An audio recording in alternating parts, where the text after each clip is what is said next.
encore. Dites-moi quelle bizarrerie. Laissez-moi là, vous dis-je, et courez vous cacher. Mais on entend les gens, au moins, sans se fâcher.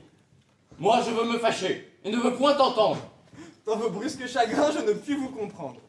Et quoi qu'ami, enfin, je suis tous les premiers. Moi Votre ami? Rayez cela de vos papiers. J'ai fait jusqu'ici profession de l'être. Mais après ce qu'en vous je viens de voir paraître, je vous déclare honnête que je ne le suis plus, et veux nulle place en des cœurs corrompus. Je suis donc bien coupable, Alceste, à votre compte. Allez, vous devriez mourir de pure honte. Une telle action ne saurait s'excuser, et tout homme d'honneur s'en doit scandaliser. Je vous vois accabler un homme de caresses et témoigner pour lui les dernières tendresses de protestations, d'offres et de serments. Vous chargez la fureur de vos embrassements. Et quand je vous demande, après, quel est cet homme, à peine pouvez-vous dire comme il se nomme.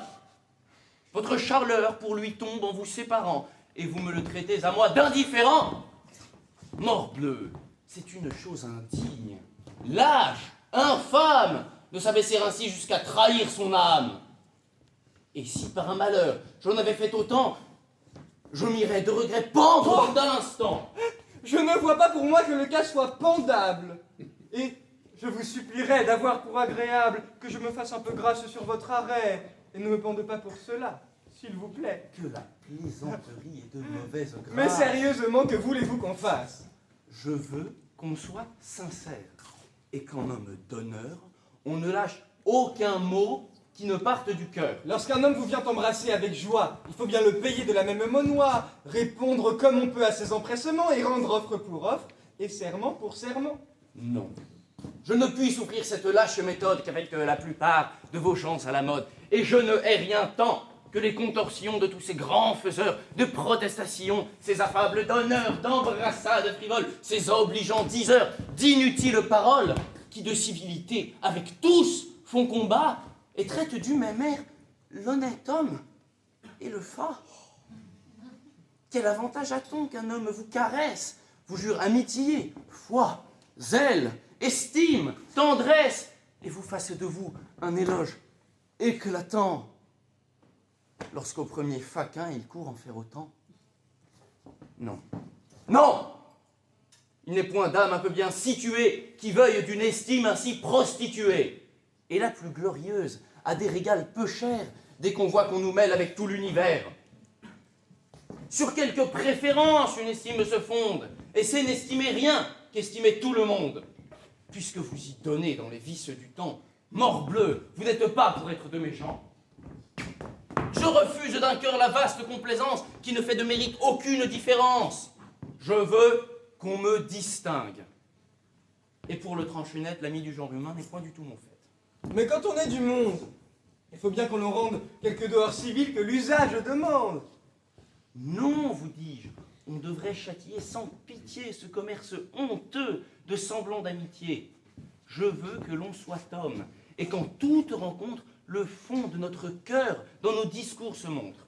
Que ce soit lui qui parle, et que nos sentiments ne se masquent jamais sous de vains compliments. Il est bien des endroits où la pleine franchise deviendrait ridicule, et serait peu permise. Et parfois, n'en déplaise à votre austère honneur, il est bon de cacher ce qu'on a dans le cœur. Serait-il à propos et de la bienséance de dire à mille gens tout ce que d'eux on pense? Ou quand on a quelqu'un qu'on aime et qui déplaît, lui doit-on déclarer la chose comme elle est? Oui. Quoi? Vous iriez dire à la vieille Émilie qu'à son âge, il sied mal de faire la jolie, et que le blanc qu'elle a scandalise chacun? Sans doute. À Dorilas, qu'il est trop importun, et qu'il n'est à la cour oreille qu'il ne lasse à compter sa bravoure et l'éclat de sa race. Fort bien. Vous vous moquez? Je ne me moque point, et je vais n'épargner personne sur ce point. Mes yeux sont trop blessés, et la cour et la ville ne m'offrent rien qu'objets à m'échauffer la bile. J'entre en une humeur noire, en un chagrin profond, quand je vois vivre entre eux les hommes comme ils font. Je ne trouve partout que lâche flatterie, qu'injustice, intérêt, trahison, fourberie. Je n'y puis plus tenir, j'enrage, et mon dessein est de rompre en visière à tout le genre humain. Ce chagrin philosophe est un peu trop sauvage. Je ris des noirs accès où je vous envisage. et croit voir en nous deux, sous même soin nourris, ces deux frères que peint l'école des maris dont... Mon Dieu, laissons là vos comparaisons fades. Non, tout de bon, quittez toutes ces incartades. Le monde par vos soins ne se changera pas. Et puisque la franchise a pour vous tant d'appât, je vous dirai tout franc que cette maladie, partout où vous allez, donne la comédie. Et qu'un si grand courroux contre les mœurs du temps vous tourne en ridicule auprès de bien des gens. Tant mieux, morbleu, tant mieux. C'est ce que je demande. Ce m'est un fort bon signe, et ma joie en est grande.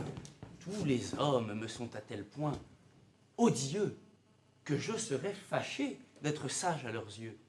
Vous voulez un grand mal à la nature humaine. Oui, j'ai conçu pour elle une effroyable haine. Tous les pauvres mortels, sans nulle exception, seront enveloppés dans cette aversion. Encore en est-il bien dans le siècle où nous sommes. Non, elle est générale, et je hais tous les hommes. Les uns, parce qu'ils sont méchants et malfaisants. Et les autres, pour être méchants complaisants, et n'avoir pas pour eux ces haines vigoureuses que doit donner le vice aux âmes vertueuses. De cette complaisance, on voit l'injuste excès pour le franc scélérat avec qui j'ai procès. Au travers de son masque, on voit à plein le traître. Partout, il est connu pour tout ce qu'il peut être. Et ses roulements d'yeux et son ton radouci n'imposent qu'à des gens qui ne sont point d'ici. On sait que ce pied plat, digne qu'on le confonde, par de sales emplois s'est poussé dans le monde, et que par eux, son sort de splendeur revêtu fait gronder le mérite et rougir la vertu. Quelque titre honteux qu'en tous lieux on lui donne, son misérable honneur ne voit pour lui personne. Nommez-le fourbe, infâme et scélérat maudit, tout le monde en convient et nul n'y contredit. Cependant, sa grimace est partout bienvenue. On l'accueille, on lui rit, partout il s'insinue. Et s'il est par l'abri un rang à disputer, sur le plus honnête homme on le voit l'emporter. Tête bleue, ce me sont de mortelles blessures, de voir qu'avec le vice on garde des mesures. Et parfois, il me vient un mouvement soudain de fuir dans un désert l'approche des humains. Mon Dieu! Des mœurs du temps me tournent moins en peine et faisons un peu grâce à la nature humaine. Ne l'examinons point dans la grande rigueur et voyons ses défauts avec quelque douceur. Il faut parmi le monde une vertu traitable. À force de sagesse, on peut être blâmable. La parfaite raison fit toute extrémité et veut que l'on soit sage avec sobriété. Cette grande raideur des vertus des vieux âges heurte trop notre siècle et les communs usages. Elle veut aux mortels trop de perfection. Il faut fléchir au temps sans obstination. Et c'est une folie à nulle autre seconde de vouloir se mêler, de corriger le monde. J'observe comme vous 100 choses tous les jours qui pourraient mieux aller prenant un autre cours, mais quoiqu'à chaque pas je puisse voir paraître, en courroux comme vous, on ne m'en voit point être. Je prends tout doucement les hommes comme ils sont, j'accoutume mon âme à souffrir ce qu'ils font, et je crois qu'à la cour, de même qu'à la ville, mon flegme est philosophe, autant que votre bile. Ce flegme, monsieur, qui résonnait si bien, ce flegme pourra-t-il ne s'échauffer de rien? Et s'il faut, par hasard, qu'un ami vous trahisse, que pour avoir vos biens on dresse un artifice, ou qu'on tâche à sommer de méchants bruits de vous, verrez-vous tout cela sans vous mettre en courroux? Oui. Je vois ces défauts dont votre âme murmure comme vices unis à l'humaine nature, et mon esprit enfin n'est pas plus offensé de voir un homme fourbe, injuste, intéressé, que de voir des vautours affamés de carnage, des singes malfaisants et des loups pleins de rage. Je me verrai trahir, mettre en pièces, voler sans que je sois. Morble, je ne veux point parler tant ce raisonnement est plein d'impertinence. Ma foi, vous ferez bien de garder le silence. Contre votre parti, éclatez un peu moins et donnez au procès une part de vos soins. Je n'en donnerai point, c'est une chose dite. Mais qui voulez-vous donc qui pour vous sollicite? Qui je veux? La raison, mon bon droit, l'équité. Aucun juge par vous ne sera visité. Non. Est-ce que ma cause est injuste ou douteuse? J'en demeure d'accord, mais la brigue est fâcheuse et... Non, j'ai résolu de n'en pas faire un pas. J'ai tort ou j'ai raison. Ne vous y fiez pas. Je ne remuerai point. Votre parti est forte et peut par sa cabale entraîner... Il n'importe.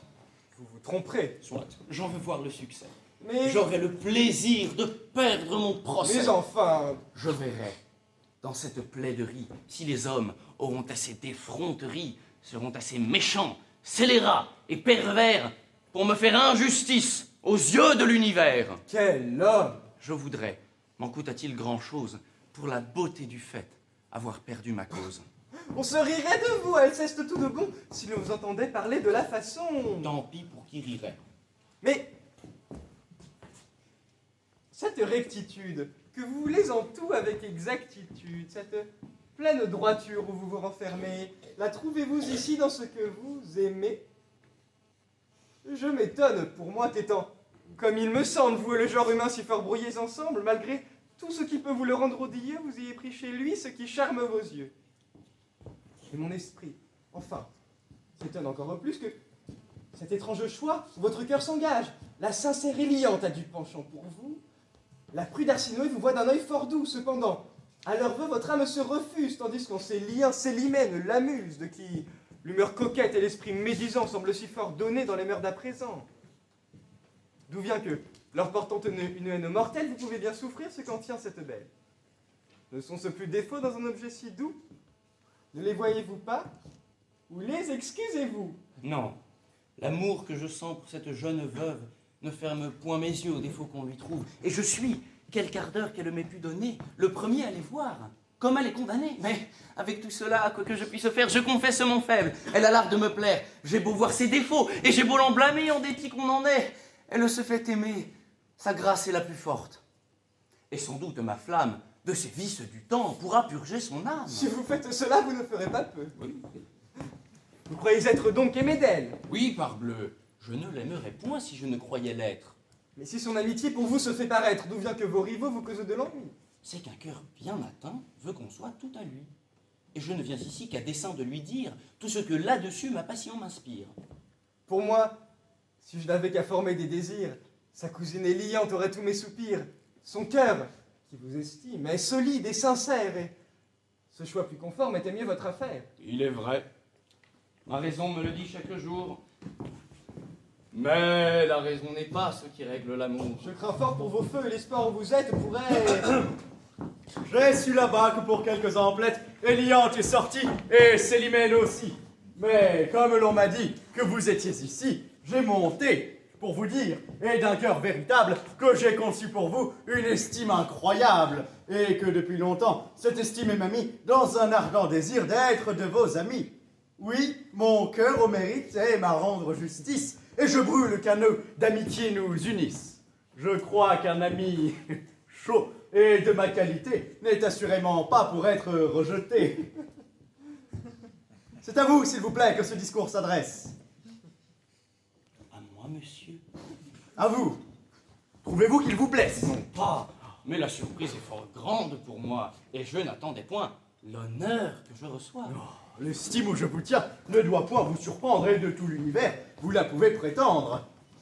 Monsieur, L'État n'a rien qui ne soit en dessous du mérite éclatant que l'on découvre en vous. monsieur, Pour ma part, je vous tiens préférable à tout ce que j'y vois de plus considérable. monsieur, Sois-je du ciel écrasé si je mens. Et pour vous confirmer ici mes sentiments, souffrez qu'à cœur ouvert, monsieur, je vous embrasse. Et qu'en votre amitié, je vous demande place. Touchez-la, s'il vous plaît. Vous me la promettez? Votre amitié. monsieur. Quoi? Vous y résistez? Monsieur, c'est trop d'honneur que vous voulez me faire. Mais l'amitié demande un peu plus de mystère. Et c'est assurément en profaner le nom que de vouloir le mettre en toute occasion. Avec lumière et choix, cette union veut naître. Avant que nous lier, il nous faut mieux connaître. Et nous pourrions avoir telle complexion que tous deux du marché nous nous repentirions. Oh, parbleu! C'est parler là-dessus en homme sage, et je vous en estime encore davantage. Souffrons donc que le temps forme des nœuds si doux. Mais cependant, je m'offre entièrement à vous. S'il faut faire à la cour pour vous quelque ouverture, on sait qu'auprès du roi, je fais quelques figures. Il m'écoute et dans tout, il en use ma foi le plus honnêtement du monde avec moi. Enfin, je suis à vous de toutes les manières, et comme votre esprit a de grandes lumières, je viens, pour commencer entre nous ce beau nœud, vous montrer Un sonnet Ah! que j'ai fait depuis peu et savoir s'il est bon qu'au public je l'expose. Monsieur, je suis malpropre à décider la chose. Veuillez m'en dispenser. Pourquoi? J'ai le défaut d'être un peu plus sincère en cela qu'il ne faut. Oh, mais c'est ce que je demande, et j'aurais lieu de plainte si m'exposant à vous pour me parler, sans feinte, vous alliez me trahir et me déguiser rien. Puisqu'il vous plaît ainsi, monsieur, je le veux bien. Ah.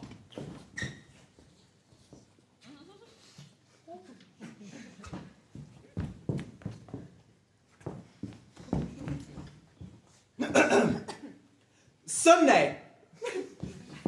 C'est un sonnet. L'espoir. C'est une dame qui de quelque espérance avait flatté ma flamme. Sonnet. L'espoir. Ce ne sont pas de ces grands vers pompeux, mais de petits vers doux, tendres et langoureux. Nous allons voir, monsieur. L'espoir. Je ne sais si le style pourra vous en paraître assez net et facile, et si du choix des mots vous vous contenterez. Nous verrons bien, monsieur. Non. Au reste, vous saurez que je n'ai demeuré qu'un quart d'heure à le faire. Voyons, monsieur, le temps ne fait rien à l'affaire.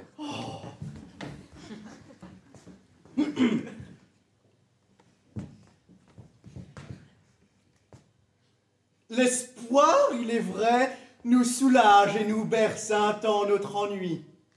Mais Phyllis, le triste avantage lorsque rien ne marche après lui. Je suis déjà charmé de ce petit morceau. Voilà, vous avez le front de trouver cela beau. Vous eûtes de la complaisance, mais vous en deviez moins avoir et ne vous pas mettre en dépense pour ne me donner que l'espoir. Ah! Qu'en termes galants, ces choses-là sont mises. Morbleu, vicomte plaisant, vous louez des sottises. S'il faut qu'une attente éternelle pousse à bout l'ardeur de mon zèle, le trépas sera à mon recours. Vos soins ne m'en peuvent distraire, belle Phyllis. On désespère, alors qu'on espère toujours. La chute en est jolie, amoureuse, admirable. La peste de ta chute, empoisonneur du diable, en eussent-tu fait une à te casser le nez. Je n'ai jamais ouï de vers si bien tourné. Oh, vous me flattez et croyez peut-être. Non, je ne flatte point. Que fais-tu donc, traître? Pour vous, vous savez quel est notre traité. Parlez-moi, je vous prie, avec sincérité. Monsieur, cette matière est toujours délicate, et sur le bel esprit, nous aimons qu'on nous flatte.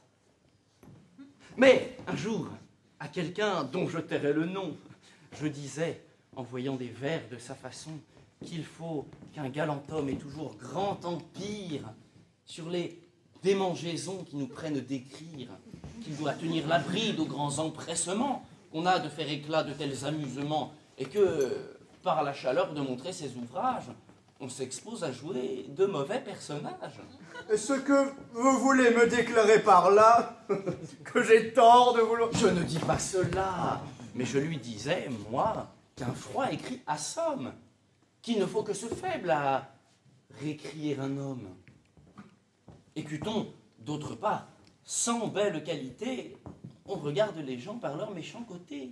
Est-ce que mon sonnet vous trouvez à redire? Je ne dis pas cela, mais pour ne point écrire, je lui mettais aux yeux comme, dans notre temps, cette soif à gâter de fort honnêtes gens.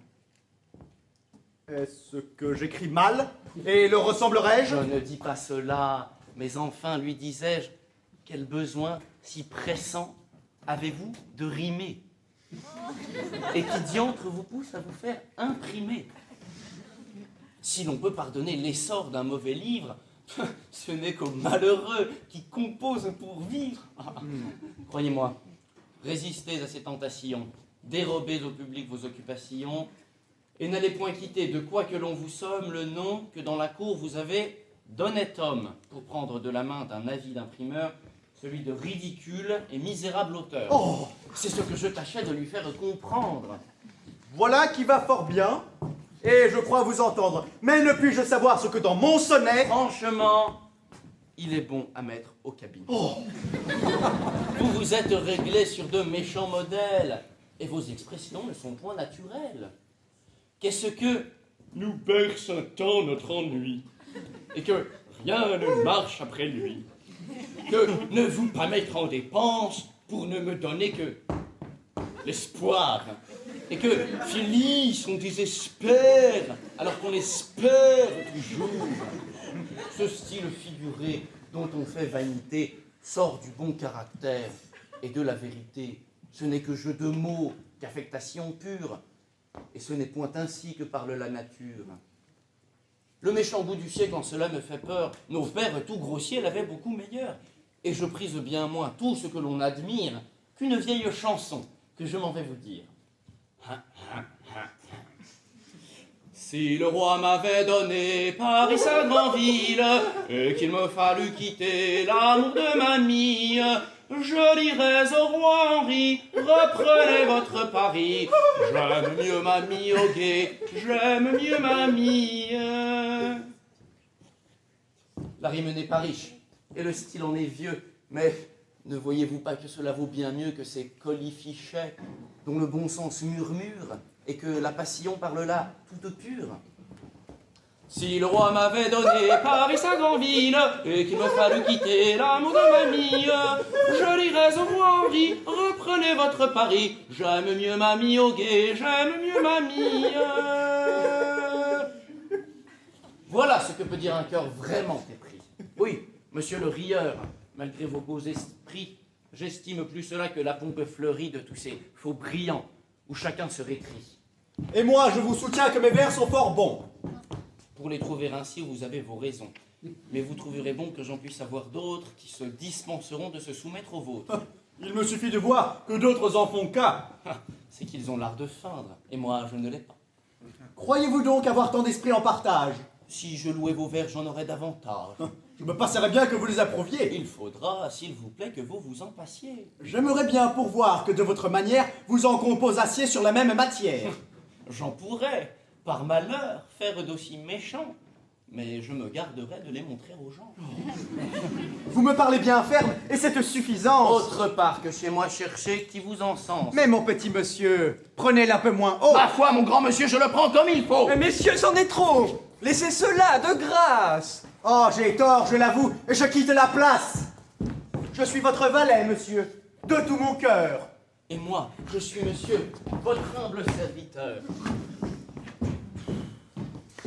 Eh bien, vous le voyez, pour être trop sincère, vous voilà sur les bras une fâcheuse affaire.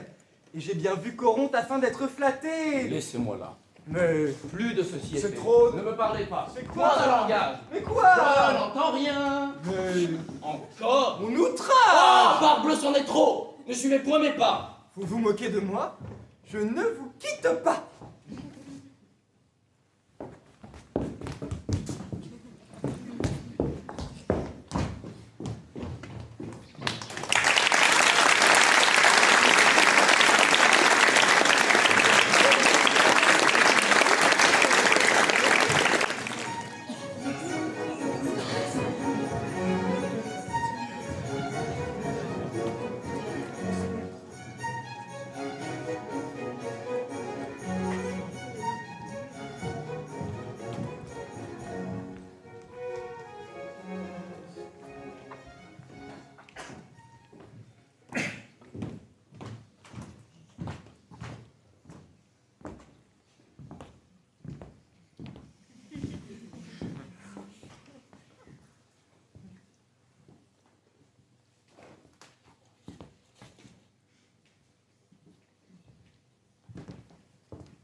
Madame, voulez-vous que je vous parle net? De vos façons d'agir, je suis mal satisfait. Contre elles, dans mon cœur, trop de bile s'assemble, et je sens qu'il faudra que nous rompions ensemble. Oui, je vous tromperai de parler autrement. Tôt ou tard, nous romprons indubitablement. Et je vous promettrai 1000 fois le contraire, que je ne serai pas en pouvoir de le faire. C'est pour me quereller, donc, à ce que je vois. que vous avez voulu me ramener chez moi. Je ne querelle point, mais votre humeur, madame, ouvre au premier venu trop d'accès dans votre âme. Vous avez trop d'amants qu'on voit vous obséder, et mon cœur de cela ne peut s'accommoder. Des amants que je fais me rendez-vous coupable? Puis-je empêcher les gens de me trouver aimable?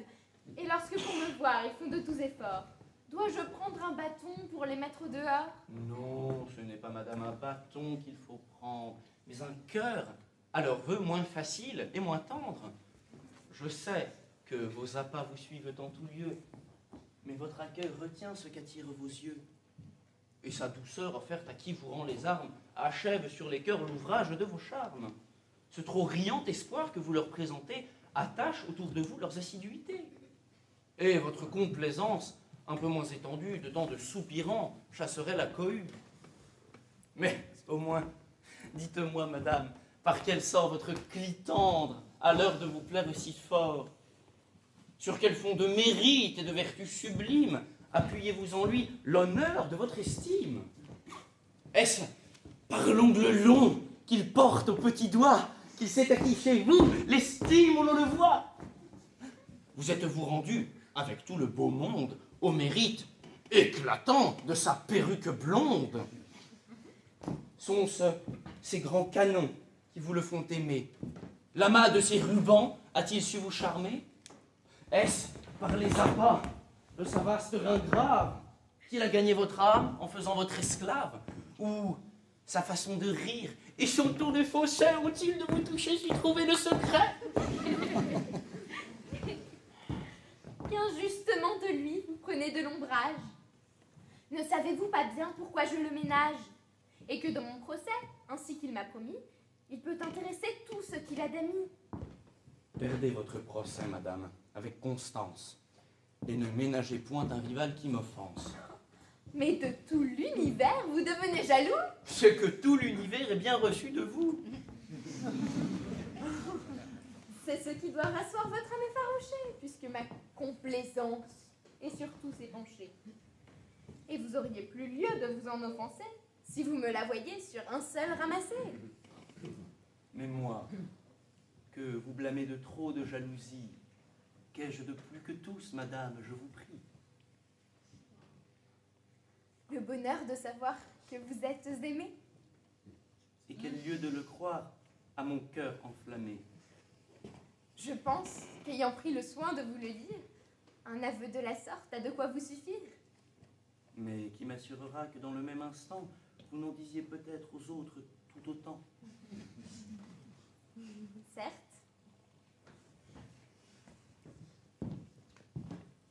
Pour un amant, la fleurette est mignonne, et vous me traitez là de gentille personne. Eh bien, pour vous ôter d'un semblable souci, de tout ce que j'ai dit, je me dédie ici, et rien ne saurait plus vous tromper que vous-même. Soyez contents.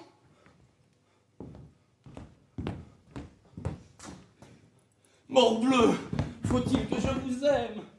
Ah, que si de vos mains je rattrape mon cœur, je bénirai le ciel de ce rare bonheur. Je ne le scelle pas, je fais tout mon possible à rompre de ce cœur l'attachement terrible. Mais mes plus grands efforts n'ont rien fait jusqu'ici. Et c'est pour mes péchés que je vous aime ainsi. Il est vrai, votre ardeur est pour moi 100 secondes. Oui, je puis là-dessus défier tout le monde. Mon amour ne se peut concevoir, et jamais personne n'a, madame, aimé comme je fais. En effet, la méthode en est toute nouvelle, car vous aimez les gens pour leur faire querelle. Ce n'est qu'en mots fâcheux qu'éclate votre ardeur, et l'on n'a jamais vu un amour si grondeur. Mais il ne tient qu'à vous que son chagrin ne passe. À tous nos démêlés, coupons chemin de grâce. Parlons à cœur ouvert, et voyons d'arrêter. Un caste là-bas. Eh bien, faites monter. Quoi? On ne peut jamais vous parler tête à tête? À recevoir le monde, on vous voit toujours prête. Et vous ne pouvez pas un seul moment de tous vous résoudre à souffrir de n'être point chez vous? Voulez-vous qu'avec lui je me fasse une affaire? Vous avez des regards qui ne sauraient me plaire. C'est un homme à ne jamais me le pardonner s'il savait que sa vue put m'importuner. Et que vous fait cela pour vous gêner de sorte? Mon Dieu, de ces pareils, la bienveillance importe. Ce sont de ces gens qui, je ne sais comment, on gagnait dans la cour de parler hautement. Dans tous les entretiens, on les voit s'introduire. Ils ne sauraient servir, mais ils peuvent vous nuire. Et jamais, quelque appui qu'on puisse avoir d'ailleurs, il ne faut se brouiller avec ces grands brailleurs. Enfin, quoi qu'il en soit et sur quoi qu'on se fonde, vous trouvez des raisons pour souffrir tout le monde. Et les précautions de votre jugement... Vas-y, clitante encore, madame! Justement! Courez-vous? Je sors. Demeurez, Quoi faire? demeurez. Je ne puis. Je le veux. Point d'affaire. Ces conversations ne font que m'ennuyer. Et c'est trop que vouloir me les faire essuyer. Je le veux. Je le veux. Non, il m'est impossible. Eh bien, allez, sortez.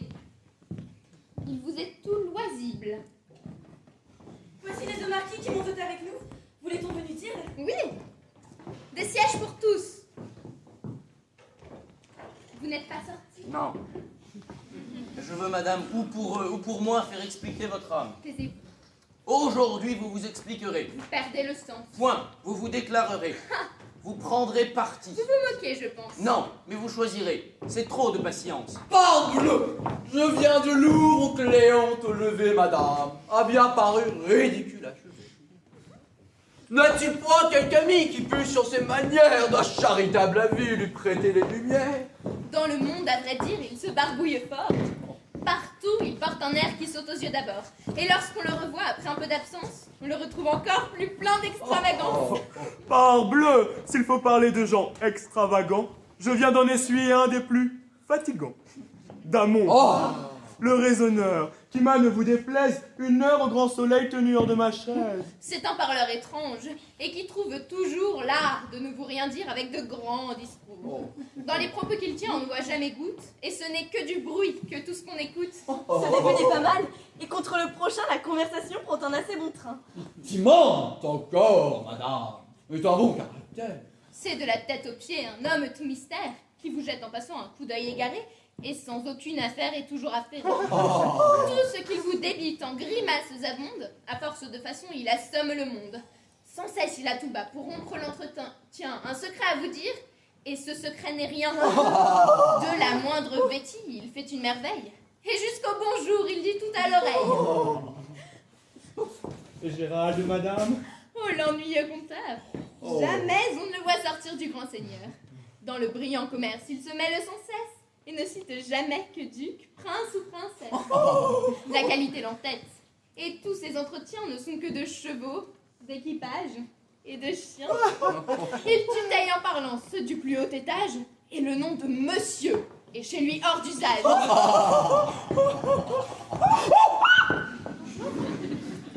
On dit qu'avec Bélie, il est du dernier bien. Le pauvre esprit de femme et le sec entretien. Lorsqu'elle vient me voir, je souffre le martyre. Il faut se faire sans cesse à chercher que lui dire, et la stérilité de son expression fait mourir à tout coup la conversation. En vain, pour attaquer son stupide silence, de tous les lieux communs vous prenez l'assistance. Le beau temps, et la pluie, et le froid, et le chaud sont des fonds qu'avec elle on épuise bientôt. Cependant, sa visite, assez insupportable, traîne en une longueur encore épouvantable. Et l'on demande l'heure, et l'on baille 20 fois, qu'elle grouille aussi peu qu'une pièce de bois. Que vous semble d'Adraste? Oh, quel orgueil extrême! C'est un homme gonflé de l'amour de soi-même. Son mérite jamais n'est content de la cour. Contre elle, il fait métier de pester chaque jour. Et l'on ne donne emploi, charge ni bénéfice, qu'à tous ceux qu'il se croit on ne fait injustice. Mais le jeune Cléon, chez qui vont aujourd'hui nos plus honnêtes gens, que dites-vous de lui? Que de son cuisinier, il s'est fait un mérite. Et que c'est à sa table à qui l'on rend visite. Il prend soin d'y servir des mets fort délicats. Oui, mais je voudrais bien qu'il ne s'y servît pas. C'est un fort méchant plat que fasse cette personne, et qui gâte à mon goût tous les repas qu'il donne. Vous faites assez de cas de son oncle Damy. Qu'en dites-vous, madame? Il est de mes amis. Je le trouve honnête homme et d'un air assez sage. Oui, mais il veut avoir trop d'esprit dont j'enrage. Il est gardé sans cesse, et dans tous ses propos, on voit qu'il se travaille à dire de bons mots. Depuis que dans la tête il s'est mis d'être habile, rien ne touche son goût, tant il est difficile. Il veut voir des défauts à tout ce qu'on écrit, et pense que louer n'est pas d'un bel esprit, que c'est être savant que trouver à redire, qu'il n'appartient qu'aux sots d'admirer et de rire, et qu'en n'approuvant rien des ouvrages, se met au-dessus de tous les autres gens. Aux conversations même, il trouve à reprendre. Ce sont propos trop bas pour y daigner descendre, et les deux bras croisés du haut de son esprit, il regarde en pitié tout ce que chacun dit. Je me damne, voilà son portrait véritable. Pour bien peindre les gens, vous êtes admirables. Allons, ferme, poussez, mes bons amis de cour, vous n'en épargnez point, et chacun à son tour. Cependant, aucun d'eux à vos yeux ne se montre, qu'on ne vous voit en hâte aller à sa rencontre, lui présenter la main et d'un baiser flatteur appuyer les serments d'être son serviteur. Pourquoi s'en prendre à nous? Si ce qu'on dit vous blesse, il faut que le reproche à madame s'adresse. Non, morbleu, c'est à vous. Et vos rires complaisants tirent de son esprit tous ses traits médisants. Son humeur satirique est sans cesse nourrie par le coupable encens de votre flatterie. Et son cœur, raillé, trouverait moins d'appât s'il avait observé qu'on ne l'applaudit pas.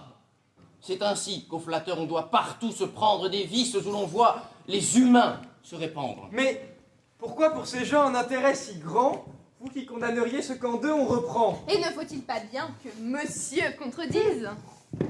À la commune voix, faut-il qu'il se réduise? Et qu'il ne fasse pas éclater en tout lieu l'esprit contrariant qu'il a reçu des cieux? Le sentiment d'autrui n'est jamais pour lui plaire. Il prend toujours en main l'opinion contraire et penserait paraître un homme du commun si l'on voyait qu'il fût de l'avis de quelqu'un. L'honneur de contredire a pour lui tant de charme qu'il prend contre lui-même assez souvent les armes. Et ses vrais sentiments sont combattus par lui aussitôt qu'il les voit dans la bouche de tous. Les rieurs sont pour vous, madame, c'est tout dire, et vous pouvez pousser contre moi la satire. Mais il est véritable aussi que votre esprit se gendarme toujours contre tout ce qu'on dit, et que par un chagrin que lui-même il avoue, il ne saurait souffrir qu'on blâme ni qu'on loue. C'est que jamais, morbleu, les hommes n'ont raison, que le chagrin contre eux est toujours de saison, et que je vois qu'ils sont, sur toutes les affaires, loueurs impertinents ou censeurs téméraires. Mais- Non, madame, non. Quand j'en devrais mourir, vous avez des plaisirs que je ne puis souffrir, et l'on a tort ici de nourrir dans votre âme ce grand attachement aux défauts qu'on y blâme. Pour moi, je ne sais pas. Mais j'avouerai tout haut que j'ai cru jusqu'ici madame sans défaut. De grâce et d'attrait, je vois qu'elle est pourvue. Et les défauts qu'elle a ne frappent point ma vue. Ils frappent tous la mienne. Oh. Et loin de m'en cacher, elle sait que j'ai soin de les lui reprocher. Plus on aime quelqu'un, moins il faut qu'on le flatte. À ne rien pardonner, le pur amour éclate. Et je bannirai, moi, tous ces lâches amants que je verrai soumis à tous mes sentiments, et dont, à tout propos, les molles complaisances donneraient de l'encens à mes extravagances. Enfin, s'il faut qu'à vous s'en rapportent les cœurs, on doit pour bien aimer renoncer aux douceurs. Et du parfait amour mettre l'honneur suprême à bien injurier les personnes qu'on aime. L'amour, pour l'ordinaire, est peu fait à ses lois. Et l'on voit les amants vanter toujours leur choix. Jamais leur passion n'y voit rien de blâmable, et dans l'objet aimé, tout leur devient aimable. Ils comptent les défauts pour des perfections, et savent y donner de favorables noms. La pâle est au jasmin en blancheur comparable. La noire à faire peur, une brune adorable. La maigre a de la taille et de la liberté. La grasse est en son port, pleine de majesté. La malpropre sur soi, de peu d'attraits chargés, est mise sous le nom de beauté négligée. La géante paraît une déesse aux yeux, la naine un abrégé des merveilles des cieux. L'orgueilleuse a le cœur digne d'une couronne, la fourbe a de l'esprit, la sotte est toute bonne. La trop grande parleuse est d'agréable humeur, et la muette garde une honnête pudeur. C'est ainsi qu'un amant dont l'ardeur est extrême aime jusqu'au défaut des personnes qu'il aime. Et moi, je soutiens, moi. Brisons-là ce discours. Et dans la galerie, allons faire de tours. Quoi? Vous vous en allez, messieurs? Non pas, madame. La peur de leur départ occupe fort votre âme. Sortez, messieurs, quand vous voudrez. Mais j'avertis que je ne sors qu'après que vous serez sortis. À moins de voir madame en être importunée, rien ne m'appelle ailleurs de toute la journée. Moi, pourvu que je puisse être au petit coucher, je n'ai point d'autre affaire où je sois attaché. Ah. C'est pour rire, je crois. Non, en aucune sorte. Nous verrons si c'est moi que vous voudrez qu'il sorte. Monsieur, un homme est là pour vous parler pour affaire, dit-il qu'on ne peut reculer.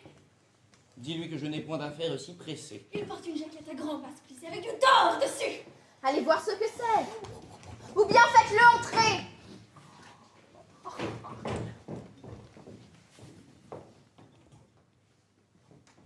Qu'est-ce donc, s'il vous plaît?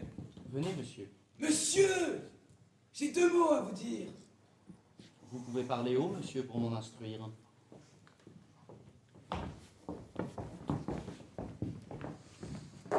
Monsieur, les maréchaux dont j'ai commandement vous mandent de venir les trouver promptement, monsieur.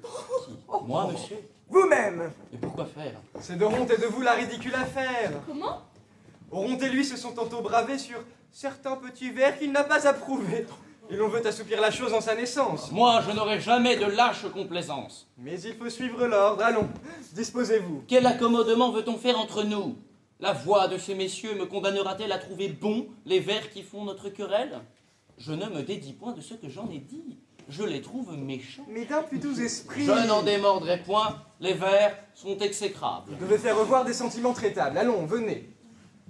J'irai, mais rien n'aura pouvoir de me faire dédire. Allons vous faire revoir. Or qu'un commandement exprès du roi me vienne de trouver bon les vers qui se mettent en peine, je soutiendrai toujours morbleu qu'ils sont mauvais et qu'un homme est pendable après les avoir faits. Ah, simple messieurs, je ne croyais pas être si plaisant que je suis. Allez vite paraître où vous devez. J'y vais, madame, et sur mes pas, je reviens dans ce lieu pour vider nos débats.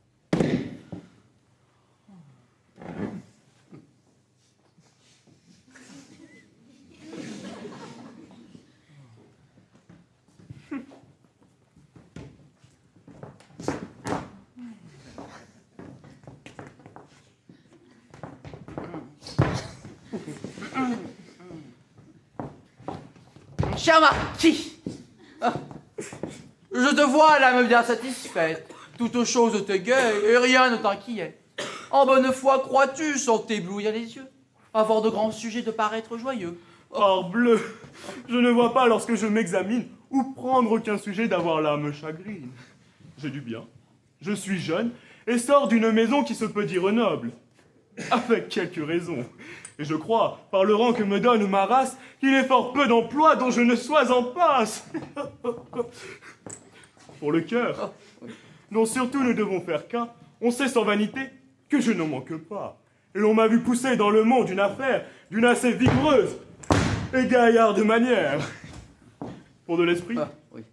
j'en ai sans doute, et du bon goût, à juger sans étude et raisonner de tout, à faire aux nouveautés dont je suis idolâtre, figure de savant sur les bancs du théâtre, y décider en chef et faire du fracas à tous les beaux endroits qui méritent des...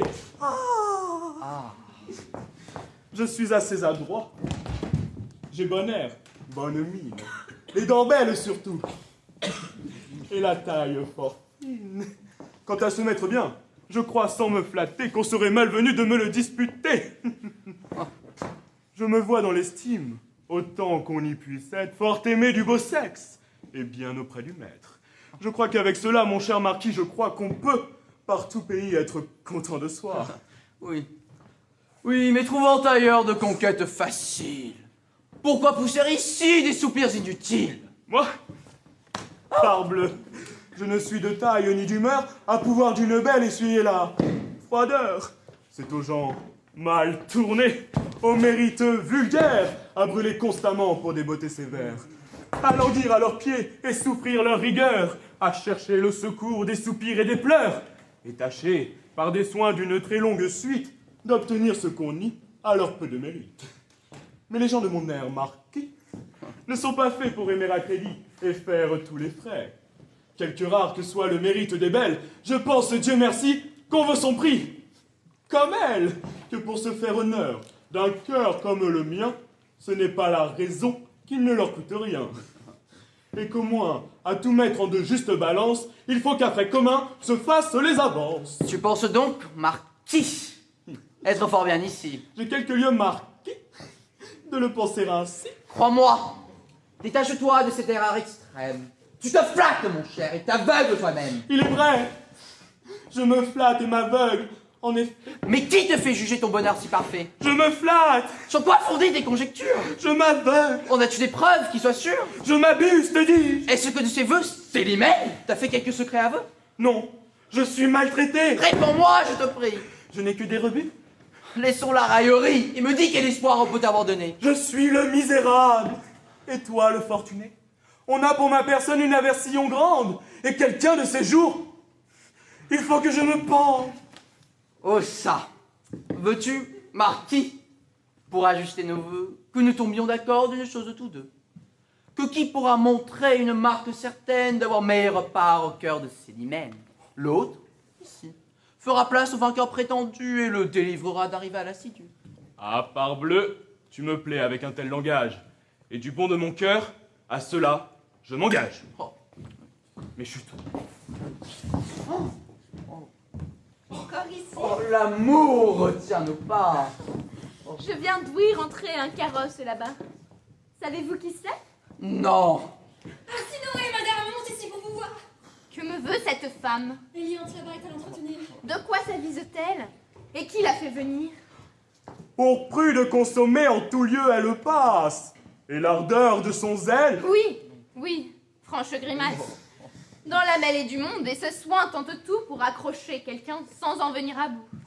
Elle ne saurait voir qu'avec un œil d'envie les amants déclarés, dont une autre est suivie. Et son triste mérite, abandonné de tout contre le siècle aveugle, est toujours en courroux.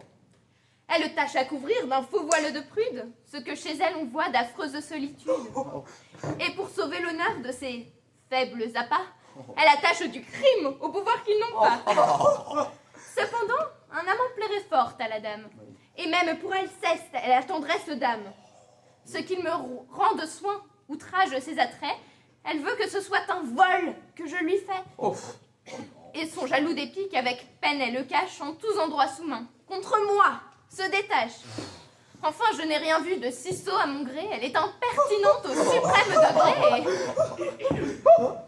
Ah, quel heureux sort en ce lieu vous amène, madame, sans mentir, j'étais de vous en peine. Je viens par quelque avis que j'ai cru vous devoir. Ah, que je suis contente de vous voir. Leur départ ne pouvait plus à propos se faire. Voulons-nous nous asseoir? Il n'est pas nécessaire, madame. L'amitié doit surtout éclater aux choses que les plus ne peuvent emporter. Et comme il n'en est point de plus grande importance que celle de l'honneur et de la bienséance, je viens, par un avis qui touche votre honneur, témoigner l'amitié que pour vous à mon cœur. Hier, j'étais chez des gens de vertu singulière, où sur vous du discours on tourna la matière. Et là, votre conduite, avec ces grands éclats, madame, eut le malheur qu'on ne la loua pas. Cette foule de gens dont vous souffrez visite, votre galanterie et les bruits qu'elle excite, trouvèrent des censeurs plus qu'il n'aurait fallu et bien plus rigoureux que je n'eusse voulu. Vous pouvez bien penser quel parti je suis prendre. Je fis ce que je pus pour vous pouvoir défendre.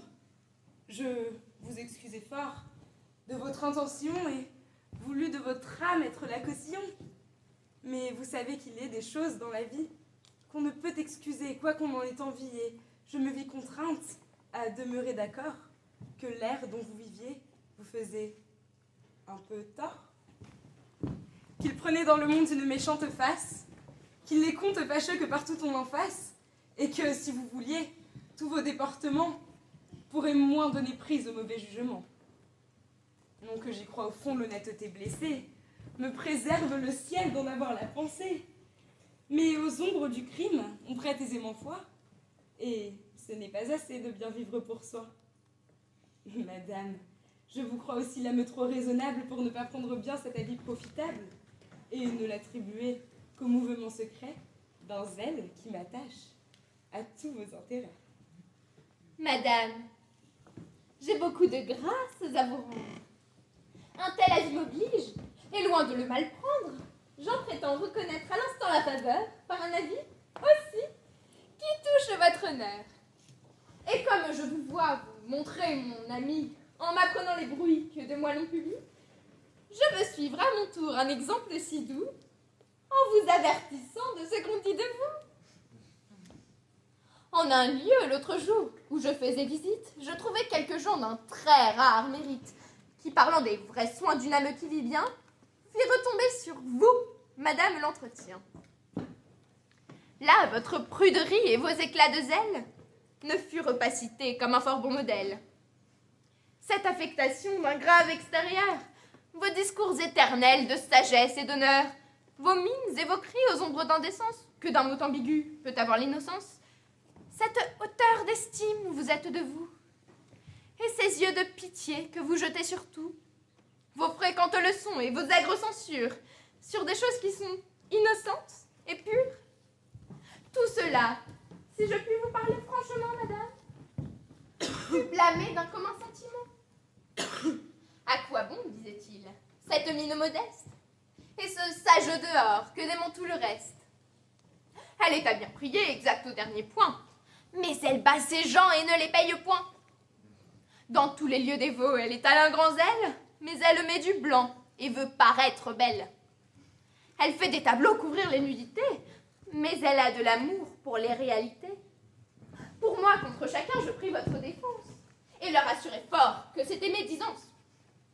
Mais tous les sentiments combattirent le mien, et leur conclusion fut que vous feriez bien de prendre moins soin des actions des autres, et de vous mettre un peu plus en peine des vôtres, qu'il faut se regarder soi-même un fort longtemps avant que de songer à condamner les gens, qu'on doit mettre le poids d'une vie exemplaire dans les corrections qu'aux autres on veut faire, et qu'encore vaut-il mieux s'en remettre au besoin à ceux à qui le ciel en a commis le soin. Madame, je vous crois aussi trop raisonnable pour ne pas prendre à bien cet avis profitable, et pour l'attribuer qu'au mouvement secret d'un zèle qui m'attache à tous vos intérêts. À quoi qu'en reprenant en soit assujetti, je ne m'attendais pas à cette répartie, madame. Et je vois bien, parce qu'elle a d'aigreur, que mon sincère avis vous a blessé au cœur. Au contraire, madame. Et si l'on était sage, ces avis mutuels seraient mis en usage. On détruirait par là, traitant de bonne foi, ce grand aveuglement où chacun est pour soi. Il ne tiendra qu'à vous qu'avec le même zèle, nous ne continuions cet office fidèle et ne prenions grand soin de nous dire entre nous ce que nous entendrons, vous de moi de vous. Ah, madame, de vous, je ne puis rien entendre. C'est en moi que l'on peut trouver forte à reprendre. Madame, on peut, je crois, louer et blâmer tout, et chacun a raison suivant l'âge ou le goût. Il est une saison pour la galanterie, il en est une aussi propre à la pruderie. On peut par politique en prendre le parti, quand de nos jeunes ans l'éclat est amorti. Cela sert à couvrir de fâcheuses disgrâces. Je ne dis pas qu'un jour je ne suive vos traces. L'âge amènera tout. Et ce n'est pas le temps, madame, comme on le sait, d'être prude à 20 ans. Certes, vous vous targuez d'un bien faible avantage, et vous faites sonner terriblement votre âge. Ce que de plus que vous on en pourrait avoir n'est pas un si grand cas pour s'en prévaloir. Et je ne sais pourquoi, votre âme ainsi s'emporte, madame, à me pousser de cette étrange sorte. Et moi, je ne sais pas, madame, aussi pourquoi. On vous voit en tout lieu vous déchaîner sur moi. Faut-il de vos chagrins sans cesse à moi vous prendre? Et puis je mets des soins qu'on ne va pas vous rendre? Si ma personne aux gens inspire de l'amour, et si l'on continue à m'offrir chaque jour des vœux que votre cœur peut souhaiter qu'on m'ôte, je n'y saurais que faire. Et ce n'est pas ma faute. Vous avez le champ libre, et je n'empêche pas que, pour les attirer, vous n'ayez des appâts. Hélas! Et croyez-vous que l'on se mette en peine de ce nombre d'amants dont vous faites la veine, et qu'il ne nous est pas fort aisé de juger à quel prix, aujourd'hui, on peut les engager? pensez-vous faire croire, à voir comme tout roule, que votre seul mérite attire cette foule? Qu'il ne brûle pour vous que d'un honnête amour, et que pour vos vertus, ils vous font tous la cour? On ne s'aveugle point par de vaines défaites. Le monde n'est point dupe, et j'en vois qui sont faites à pouvoir attirer de tendres sentiments, qui chez elles, pourtant, ne fixent point d'amant. Et de là, nous pourrons tirer les conséquences qu'on acquiert pour leur cœur sans de grandes avances, qu'aucun, pour nos beaux yeux, n'est notre soupirant, et qu'il faut acheter tous les soins qu'on nous rend. Ne vous enflez donc point d'une si grande gloire pour les petits brillants d'une faible victoire, et corrigez plutôt l'orgueil de vos appas, de traiter pour cela les gens de haut en bas. Si nos yeux enviaient les conquêtes des vôtres, je pense qu'on pourrait faire comme les autres, ne se point ménager, et vous faire bien voir que l'on a des amants quand on en veut avoir. Ayez-en donc, madame, et voyons cette affaire. Par ce rare secret, efforcez-vous de plaire, et sans... Brisons, madame, un pareil entretien. Il pousserait trop loin votre esprit et le mien. Et j'aurais déjà pris le congé qu'il faut prendre, si mon carrosse encore ne m'obligeait d'attendre. Autant qu'il vous plaira, vous pouvez arrêter, madame. Et là-dessus, rien ne doit vous hâter. Mais sans vous fatiguer de ma cérémonie, je m'en vais vous trouver meilleure compagnie. Et monsieur, qu'à propos le hasard fait venir, remplira mieux ma place à vous entretenir. Alceste, il faut que j'aille écrire un mot de lettre que, sans me faire tort, je ne saurais remettre. Soyez avec, madame. Elle aura la bonté d'excuser aisément mon incivilité. En vérité, les gens d'un mérite sublime entraînent de chacun et l'amour et l'estime. Et le vôtre a sans doute de ces charmes secrets qui font entrer mon cœur en tous vos intérêts. Je voudrais que la cour, par un regard propice à ce que vous valez, rendît plus de justice. Vous avez à vous plaindre, et je suis en courroux quand je vois chaque jour qu'on ne fait rien pour vous. Moi, madame? Et sur quoi pourrais-je en rien prétendre? Quel service à l'État est-ce qu'on m'a vu rendre? Qu'ai-je fait, s'il vous plaît, de si brillant de soi, pour me plaindre à la cour qu'on ne fait rien pour moi? Tous ceux sur qui la cour jette des yeux propices n'ont pas toujours rendu de ces fameux services. Il faut l'occasion, ainsi que le pouvoir, et le mérite, enfin, que vous nous faites voir de vrai. Mon Dieu!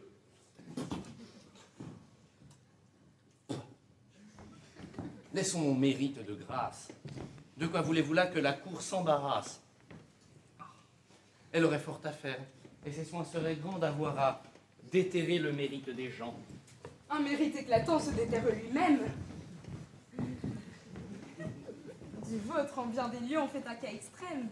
Et vous serez de moi, quand de fort bons endroits vous fûtes hier loués par des gens d'un grand poids. Eh, madame, l'on loue aujourd'hui tout le monde, et le siècle par là n'a rien qu'on ne confonde. Tout est d'un grand mérite également doué. Ce n'est plus un honneur que de se voir loué. Des loges on regorge, à la tête on les jette, et mon valet de chambre est mis dans la gazette. Pour moi, je voudrais bien que pour vous montrer mieux une charge à la cour, vous puissiez frapper les yeux. Pour peu que d'y songer vous nous fassiez les mines, on peut pour vous servir remuer des machines, et j'ai des gens en main que j'emploierai pour vous, qui vous feront à tout un chemin assez doux. Et que voudriez-vous, madame, que j'y fisse? L'humeur dont je me sens veut que je m'en bannisse. Le ciel ne m'a point fait, en me donnant le jour, une âme compatible avec l'air de la cour. Je ne me trouve point les vertus nécessaires pour y bien réussir et faire mes affaires. Être franc et sincère est mon plus grand talent. Je ne sais point jouer les hommes en parlant, et qui n'a point le don de cacher ce qu'il pense, doit faire en ce pays fort peu de résidence. Hors de la cour, sans doute, on n'a point cet appui et ces titres d'honneur qu'elle donne aujourd'hui. Mais on n'a point aussi, perdant ses avantages, le chagrin de jouer de fort sots personnages. On n'a point à souffrir 1000 rebuts cruels. On n'a point à louer les vers de messieurs tels, à donner de l'encens à madame une telle, et de nos francs marquis, essuyer la cervelle. Laissons, puisqu'il vous plaît, ce chapitre de cour. Mais il faut que mon cœur vous plaigne en votre amour. Et pour vous découvrir là-dessus mes pensées, je souhaiterais fort vos ardeurs mieux placées. Vous méritez sans doute un sort beaucoup plus doux, et celle qui vous charme est tant digne de vous. Mais en disant cela, songez-vous, je vous prie, que cette personne est madame votre amie? Oui, mais ma conscience est blessée en effet de souffrir plus longtemps le tort que l'on vous fait. L'état où je vous vois afflige trop mon âme, et je vous donne avis qu'on trahit votre flamme. C'est me montrer, madame, un tendre mouvement, et de pareils avis obligent un amant. Oui, tout est mon amie, elle est, et je la nomme indigne d'asservir le cœur d'un galant homme. Et le sien n'a pour vous que de feintes douceurs. Cela se peut, madame, on ne voit pas les cœurs. Mais votre charité se serait bien passée de jeter dans le mien une telle pensée. Si vous ne voulez pas être désabusé, il ne vous faut rien dire. Il est assez aisé. Non, mais sur ce sujet, quoi que l'on nous expose, les doutes sont fâcheux, plus que toute autre chose. Et je voudrais, pour moi, qu'on ne me fît savoir que ce qu'avec clarté l'on peut me faire voir. Eh bien, c'est assez dit. Et sur cette matière, vous allez recevoir une pleine lumière. Oui, je veux que de tous vos yeux vous fassent foi. Donnez-moi seulement la main jusque chez moi. Là, je vous ferai voir une preuve fidèle de l'infidélité du cœur de votre belle.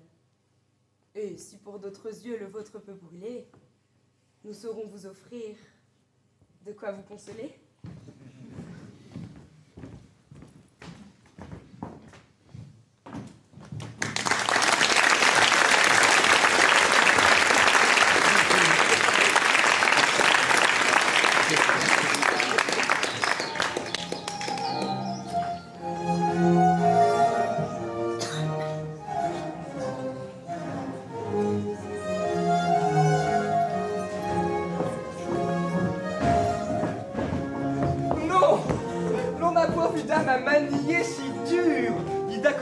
Plus pénible à conclure. En vain, de tous côtés, on l'a voulu tourner. Hors de son sentiment, on n'a pu l'entraîner. Et jamais différent si bizarre, je pense, n'avait de ces messieurs occupé la prudence. Non, messieurs, disait-il, je ne me dédie point et tomberai d'accord de tout. Hors de ce point. De quoi s'offense-t-il et que veut-il me dire? Y va-t-il de sa gloire à ne pas bien écrire? Que lui fait mon avis qu'il a pris de travers? On peut être honnête homme et faire mal des vers. Ce n'est point à l'honneur que touchent ces matières. Je le tiens galant homme en toutes les manières, homme de qualité, de mérite et de cœur, tout ce qu'il vous plaira. Mais fort méchant auteur. Je louerai, si l'on veut, son train et sa dépense, son adresse à cheval, aux armes, à la danse. Mais pour louer ses vers, je suis son serviteur. Et lorsque dans mieux faire on n'a pas le bonheur, on ne doit de rimer, avoir aucune envie qu'on y soit condamné sur peine de la vie. Enfin, toute la grâce et l'accommodement où c'est avec effort plier son sentiment, c'est de dire, croyant adoucir bien son style, monsieur, je suis fâché d'être si difficile et pour l'amour de vous, je voudrais de bon cœur avoir trouvé tantôt votre sonnet meilleur. Et dans une embrassade, on l'aura, pour conclure, fait vite envelopper toute la procédure. Dans ses façons d'agir, il est fort singulier. Mais j'en fais, je l'avoue, un cas particulier. Et la sincérité dont son âme se pique a quelque chose en soi de noble et d'héroïque. C'est une vertu rare au siècle d'aujourd'hui et je la voudrais voir partout comme chez lui. Pour moi, plus je le vois, plus surtout je m'étonne de cette passion où son cœur s'abandonne, de l'humeur dont le ciel a voulu le former, je ne sais pas comment il s'avise d'aimer. Je sais moins encore comment votre cousine peut être la personne où son penchant l'incline. Cela fait assez voir que l'amour dans les cœurs n'est pas toujours produit par un rapport d'humeur. Et toutes ces raisons de douce sympathie, dans cet exemple-ci, se trouvent démenties. Mais croyez-vous qu'on l'aime aux choses qu'on peut voir? C'est un point qu'il n'est pas fort aisé de savoir. Comment pouvoir juger s'il est vrai qu'elle l'aime? Son cœur de ce qu'il sent n'est pas bien sûr lui-même. Il aime quelquefois, sans qu'il le sache bien, et croit aimer aussi parfois qu'il n'en est rien. Je crois que notre ami près de cette cousine trouvera des chagrins plus qu'il ne s'imagine. Et s'il avait mon cœur à dire vérité, il tournerait ses vœux tout d'un autre côté et, par un choix plus juste, on le verrait, madame, profiter des bontés que lui montre votre âme. Pour moi, je n'en fais point de façon, et je crois qu'on doit sur de tels points être de bonne foi. Je ne m'oppose point à toute sa tendresse, au contraire, mon cœur pour elle s'intéresse. Et si c'était qu'à moi la chose pût tenir, moi-même à ce qu'il aime, on me verrait l'unir. Mais si dans un tel choix, comme tout peut se faire, son amour éprouvait quelque destin contraire, s'il fallut que d'un autre on couronnât les feux, je pourrais me résoudre à recevoir ses vœux. Et le refus souffert en pareille occurrence ne m'y ferait trouver aucune répugnance. Et moi, je n'oppose pas, madame, à cette bonté qu'on pour lui vaut à part. Et lui-même, s'il veut, il peut bien vous instruire de ce que là-dessus j'ai pris soin de lui dire. Mais si, par un hymen qui les joindrait eux deux, vous étiez hors d'état de recevoir ses vœux, tous les miens tenteraient la faveur éclatante qu'avec tant de bonté votre âme lui présente. Heureux si, quand son cœur s'y pourra dérober, elle pouvait sur moi, madame, retomber. Vous vous divertissez, vilain. Non, madame, et je vous parle ici du meilleur de mon âme. J'attends l'occasion de m'offrir hautement. Et de tous mes souhaits, j'en presse le moment.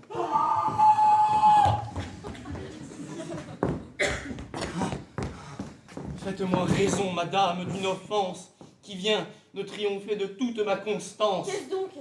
Qu'avez-vous qui vous puisse émouvoir? J'ai ce que sans mourir je ne puis concevoir. Et le déchaînement de toute la nature ne m'accablerait pas comme cette aventure. C'en est fait. Mon amour, je ne saurais parler. Que votre esprit un peu tâche à se rappeler. Oh, juste ciel, faut-il qu'on joigne à tant de grâce les vices odieux des âmes les plus basses? Mais encore qui vous... Ah, tout est ruiné. Je suis trahi, je suis assassiné. Célimène, eût-on pu croire cette nouvelle? Célimène me trompe et n'est qu'une infidèle. Avez-vous pour le croire un juste fondement? Peut-être est-ce un soupçon conçu légèrement, et votre esprit jaloux prend parfois des chimères. Ah, morbleu, mêlez-vous, monsieur, de vos affaires. C'est de sa trahison n'être que trop certain que la voir dans ma poche, écrite de sa main. Oui, madame, une lettre écrite pour Oronte a produit à mes yeux ma disgrâce et sa honte. Oronte, dont j'ai cru qu'elle fuyait les soins, et que de mes rivaux, je redoutais le moins. Une lettre qui est bien trompée par l'apparence, et n'est pas quelquefois si coupable qu'on pense. Monsieur, encore un coup, laissez-moi, s'il vous plaît, et ne prenez souci que de votre intérêt. Vous devez modérer vos transports et l'outrage. Madame, c'est à vous qu'appartient cet ouvrage. C'est à vous que mon cœur a recours aujourd'hui pour pouvoir s'affranchir de son cuisant ennui. Vengez-moi d'une ingrate et perfide parente qui trahit lâchement une ardeur si constante. Vengez-moi de ce trait qui doit vous faire horreur. Moi? Vous vengez? Comment? En recevant mon cœur. Acceptez-le, madame, au lieu de l'infidèle. C'est par là que je puis prendre vengeance d'elle. Et je la veux punir par les sincères vœux, par le profond amour, les soins respectueux, les devoirs empressés et l'assidu service dont ce cœur va vous faire un ardent sacrifice. Je compatis sans doute à ce que vous souffrez, et ne méprise point le cœur que vous m'offrez. Mais peut-être le mal n'est pas si grand qu'on pense, et vous pourrez quitter ce désir de vengeance. Lorsque l'injure part d'un objet plein d'appât, on fait force des seins qu'on n'exécute pas. On a beau voir pour rompre une raison puissante, une coupable aimée et bientôt innocente. Tout le mal qu'on lui veut se dissipe aisément, et l'on sait ce que c'est qu'un courroux d'un amant. Non, non, madame, non. L'offense est trop mortelle. Il n'est point de retour, et je romps avec elle. Rien ne saurait changer le dessein que j'en fais, et je me punirai de l'estimer jamais. La voici, mon courroux redouble à cette approche. Je vais de sa noirceur lui faire un vif reproche, pleinement la confondre et vous porter un cœur tout dégagé de ces trompeurs attraits.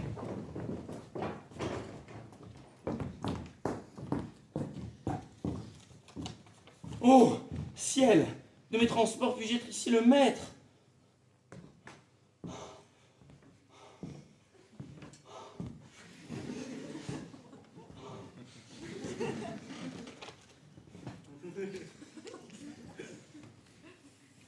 Oui? Quel est donc le trouble où je vous vois paraître?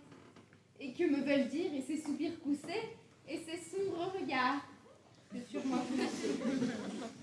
Que toutes les bassesses dont une âme est capable à vos déloyautés n'ont rien de comparable. Que le sort, les démons et le ciel en courroux n'ont jamais rien produit de si méchant que vous. Voilà certainement des douceurs que j'admire. Ah, ne plaisantez pas, il n'est point temps de rire. Rougissez bien plutôt, vous en avez raison. Et j'ai de sûrs témoins de votre trahison. Voilà ce que marquaient les troubles de mon âme. Ce n'était pas en vain que s'alarmait ma flamme. Par ces fréquents soupçons qu'on trouvait odieux, je cherchais le malheur qu'ont rencontré mes yeux. Malgré tous vos soins et votre adresse à feindre, mon astre me disait ce que j'avais à craindre. Mais ne présumez pas que sans être vengé, je souffre le dépit de me voir outragé. Je sais que sur les cœurs on n'a point de puissance, que l'amour veut partout naître sans dépendance, que jamais par la force on entra dans un cœur, et que tout âme est libre à nommer son vainqueur. Aussi, ne trouverais-je aucun sujet de plainte, si pour moi, votre bouche avait parlé sans feinte. Et rejetant mes vœux dès le premier abord, mon cœur n'aurait eu droit de s'en prendre qu'au sort. Mais d'un aveu trompeur, voir ma flamme applaudie, c'est une trahison, c'est une perfidie qui ne saurait trouver de trop grand châtiment. Et je puis tout permettre à mes ressentiments. Oui, redoutez tout après un tel outrage. Je ne suis plus à moi, je suis tout à la rage. Merci du coup mortel dont vous m'assassinez. Mon cœur, par la raison, n'est plus gouverné. Je cède au mouvement d'une juste colère, et je ne réponds pas de ce que je puis faire. D'où vient donc, je vous prie, un tel emportement?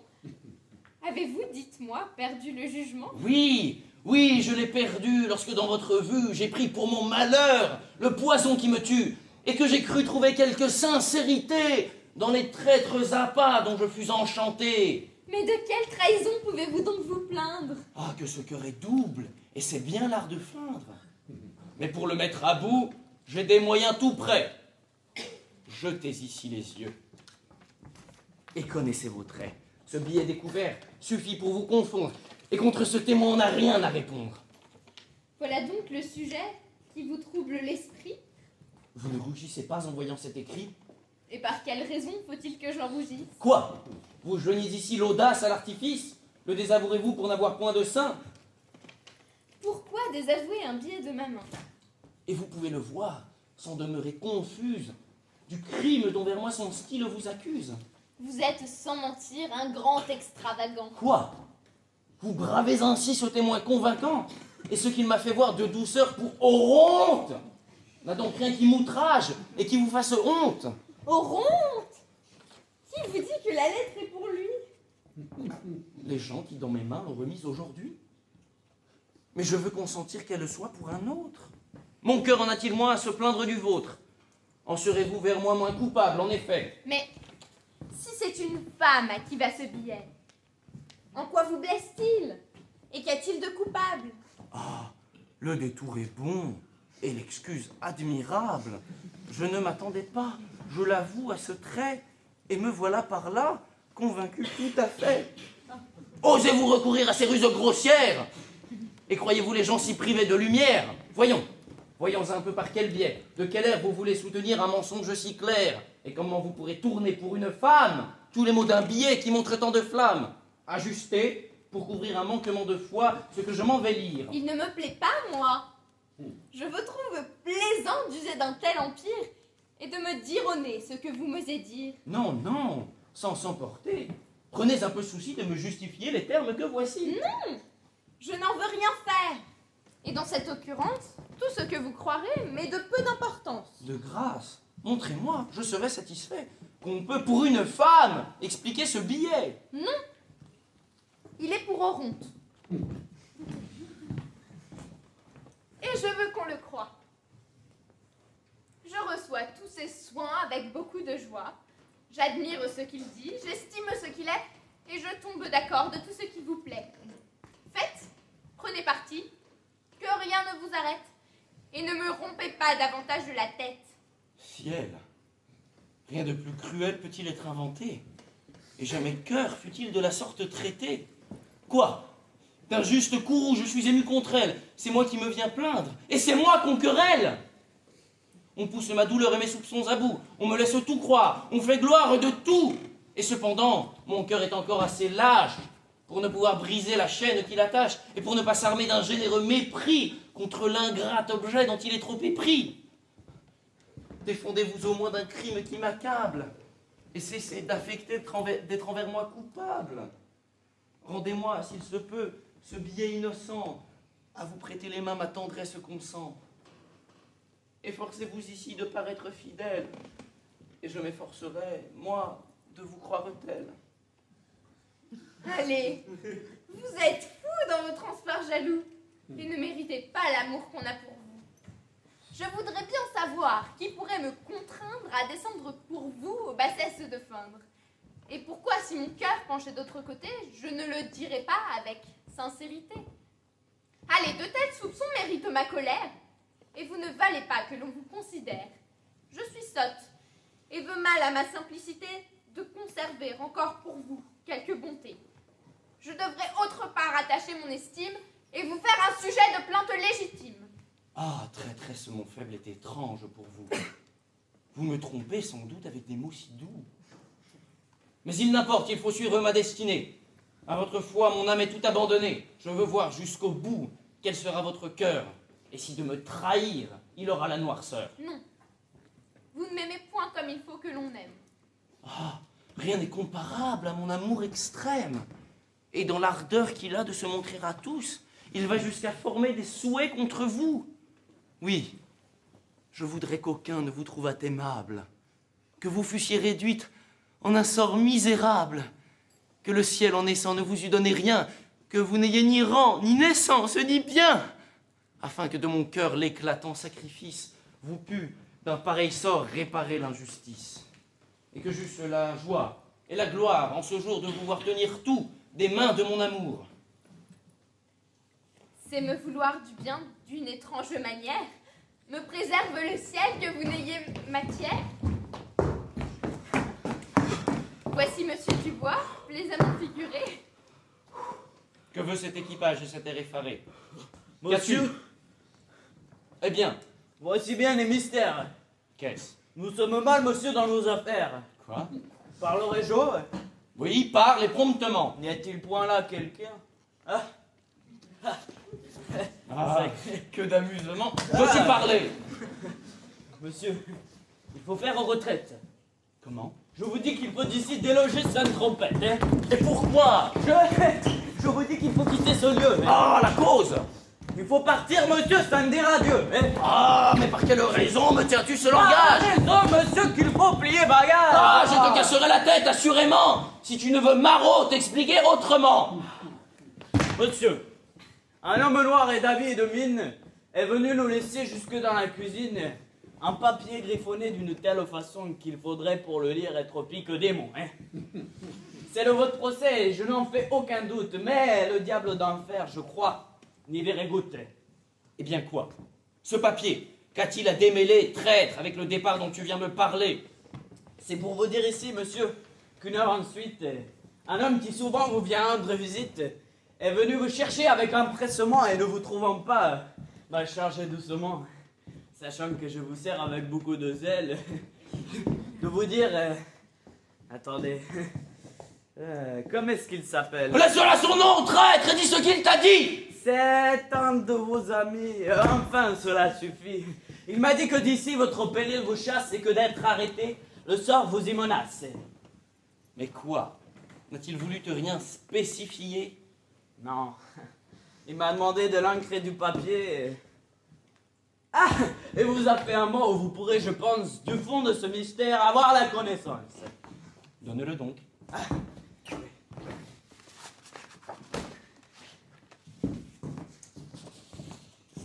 Que peut envelopper ceci? Je ne sais, mais j'aspire à m'en voir éclairci. Auras-tu bientôt fait l'impertinent, au diable? Ma foi, je l'ai, monsieur! Je l'ai! Laissez sur votre table. Je ne sais qui me tient! Ne vous emportez pas! Et courez démêler un pareil embarras. Il semble que le sort, quelque soin que je prenne, et jurer d'empêcher que je vous entretienne. Mais pour en triompher, souffrez à mon amour de vous revoir, madame, avant la fin du jour.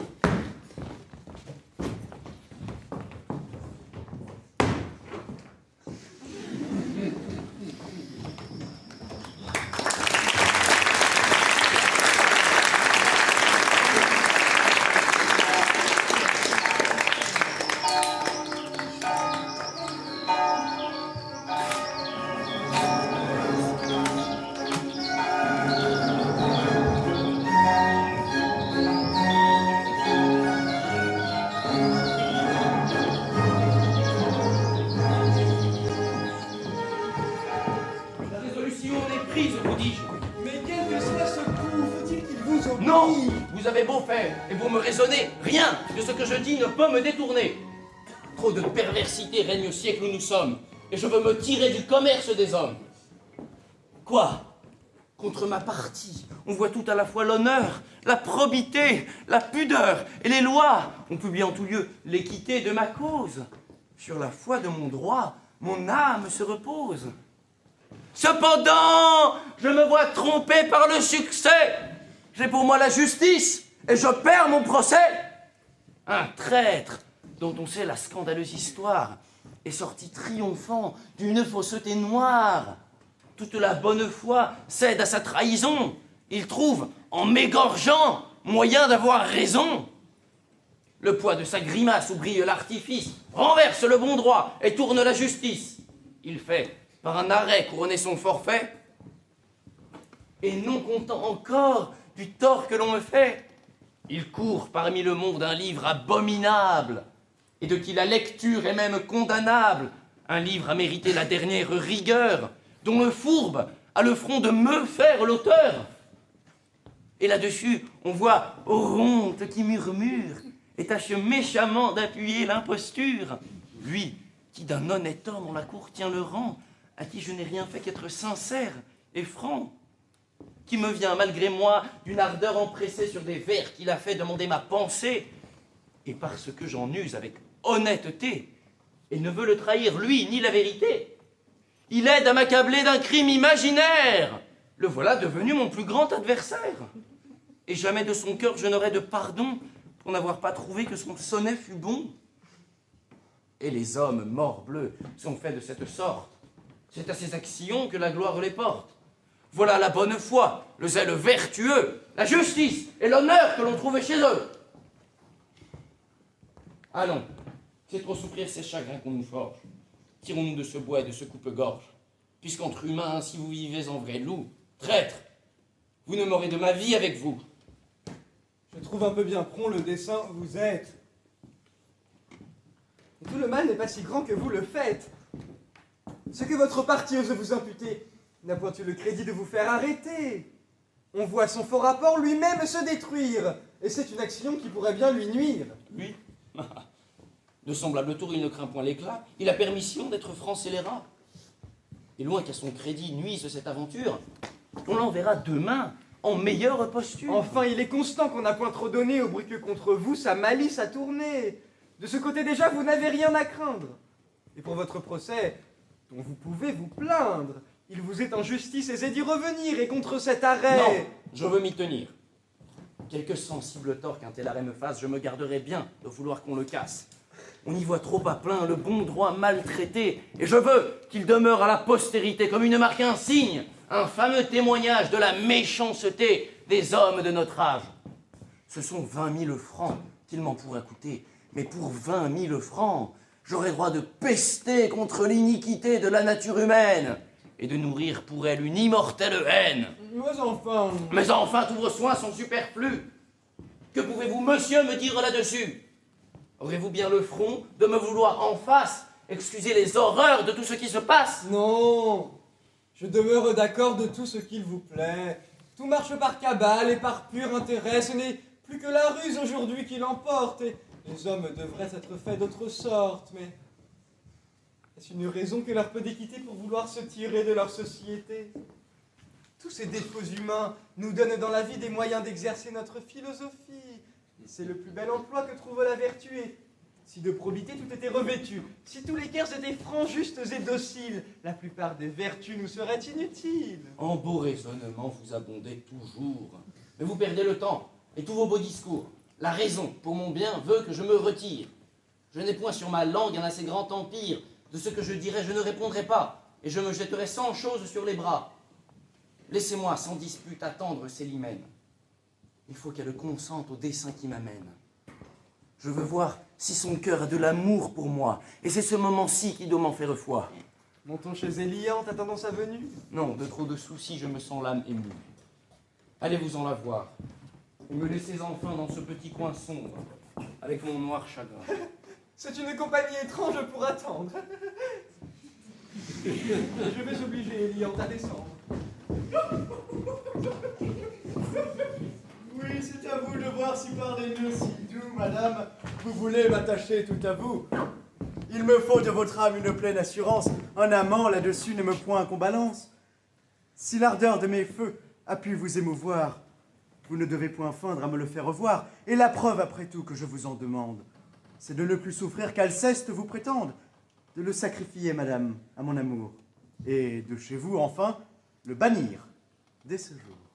Mais quel sujet si grand contre lui vous irrite, vous à qui j'ai tant vu parler de son mérite. Madame, il ne faut point ces éclaircissements. Il s'agit de savoir quels sont vos sentiments. Choisissez, s'il vous plaît, de garder l'un ou l'autre. Ma résolution n'attend rien que la vôtre. Oui, monsieur a raison, madame. Il faut choisir. Et sa demande ici s'accorde à mon désir. Pareille ardeur me presse, et même soin m'amène. Mon amour veut du vôtre une marque certaine. Les choses ne sont plus pour traîner en longueur. Et voici le moment d'expliquer votre cœur. Monsieur, je ne veux point d'une flamme importune troubler aucunement votre bonne fortune. Je ne veux point, monsieur, jaloux ou non jaloux, partager de son cœur rien du tout avec vous. Si votre amour au mien lui semble préférable, si du moindre penchant elle est pour vous capable, je jure de n'y rien prétendre désormais. Je jure hautement de ne la voir jamais. Madame, c'est à vous de parler, sans contrainte. Madame, vous pouvez vous expliquer sans crainte. Vous n'avez qu'à nous dire où s'attachent vos vœux. Vous n'avez qu'à trancher et choisir de nous deux. Quoi? Sur un pareil choix, vous semblez être en peine. Quoi? Votre âme balance et paraît incertaine. Mon Dieu, que cet instant est là hors de saison, et que vous témoignez tous deux peu de raison. Je sais prendre parti sur cette préférence, et ce n'est pas mon cœur maintenant qui balance. Il n'est point suspendu sans doute entre vous deux, et rien n'est sitôt fait que le choix de nos voeux. Mais je souffre, à vrai dire, une gêne trop forte à prononcer en face un avis de la sorte. Je trouve que ces mots, qui sont désobligeants, ne se doivent point dire en présence des gens. Qu'un cœur de son penchant donne assez de lumière, sans qu'on nous fasse aller jusqu'à rompre en visière. Et qu'il suffit enfin que du plus doux témoin instruise un amant du malheur de ses soins. Non, non, un froid aveu n'a rien que j'appréhende. J'y consens pour ma part. Et moi je le demande. C'est son éclat surtout qu'ici j'ose exiger, et je ne prétends point vous voir rien ménager. Conservez tout le monde et votre grande étude, mais plus d'amusement et plus d'incertitude. Il faut vous expliquer nettement là-dessus, ou bien, pour un arrêt, je prends votre refus. Je saurai, pour ma part, expliquer ce silence, et me tiendrai pour dit tout le mal que j'en pense. Je vous sais fort bon gré, monsieur, de ce courroux, et lui dis ici, même chose que vous. Que vous me fatiguez avec un tel caprice? Ce que vous demandez est-il de la justice? Et ne vous dis-je pas quel motif me retient? J'en vais prendre pour juge Eliante, qui vient. Je me vois ma cousine ici persécutée par des gens dont l'humeur y paraît désertée. Ils veulent l'un et l'autre avec même chaleur que je prononce entre eux le choix que fait mon cœur. Et que par un arrêt qu'en face il me faut rendre, je défende à l'un d'eux tous les soins qu'il peut prendre. Dites-moi si jamais cela se fait ainsi. N'allez point là-dessus me consulter ici.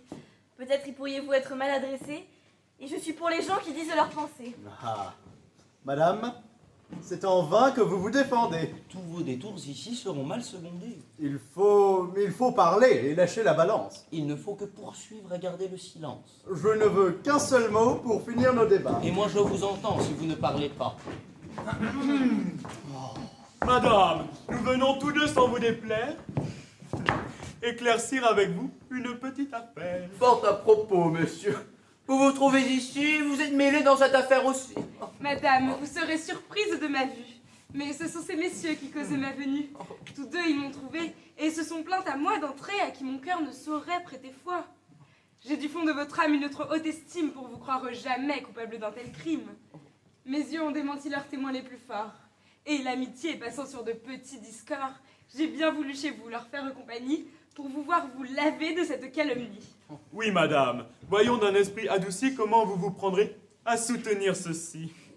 Cette lettre par vous est écrite à Clitandre. Vous avez pour Acaste écrit ce billet tendre.